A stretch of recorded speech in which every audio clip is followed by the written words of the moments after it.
On a vu dans la vidéo précédente que si un véhicule s'approche d'une personne, la fréquence du son émis par le véhicule n'est pas la même que la fréquence du son perçu par la personne. Avec cette formule, si on connaît F, FR et C, la célérité de l'onde, on peut déterminer la vitesse du véhicule. Pour ça, on part de cette formule, le but étant d'isoler V. On va commencer par diviser par F des deux côtés. Ensuite, on fait moins 1 toujours des deux côtés. On a donc VC égale FR sur F moins 1. On multiplie par C. Et très souvent, on met tout au même dénominateur, c'est-à-dire qu'on aura FR moins F sur F multiplié par C. On a deux expressions classiques de la vitesse. On vous demande très souvent de mesurer une vitesse avec un radar.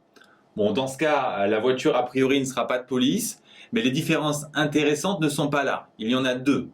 La première, c'est que l'onde est cette fois émise par le radar, et ce sera une onde électromagnétique.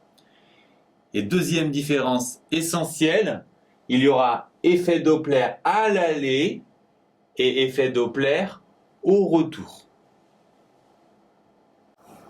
Si on note F, la fréquence émise par le radar, et F', la fréquence reçue par le véhicule, en appliquant cette formule, on trouve cette expression. Pour le retour, cette fois, F' est la fréquence émise et FR est la fréquence reçue. Et à nouveau, en appliquant cette expression, avec ces notations, on trouve cette expression. Si dans cette formule, on remplace F' par son expression, on obtient finalement F facteur de 1 plus V sur C au carré. Et si on développe en appliquant une identité remarquable, on obtient ce résultat. Notez que V beaucoup plus petit que C, ce qui signifie que V sur C beaucoup plus petit que 1.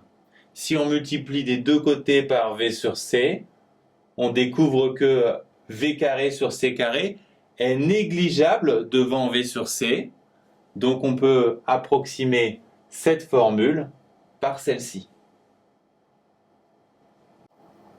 Arrivé là, c'est intéressant d'observer la formule obtenue et de la comparer à la formule précédente. On voit que la seule différence, c'est ce 2 ici. Et pour obtenir la formule de la vitesse, on va appliquer les mêmes étapes que dans le cas précédent, ce qui va nous donner deux formules de la vitesse. La seule différence sera le C qui sera remplacé par C sur 2. Que retenir sur l'effet Doppler? Tout d'abord que si l'émetteur d'un son se rapproche de vous, ce son va vous paraître plus aigu, ce qui est traduit par cette formule.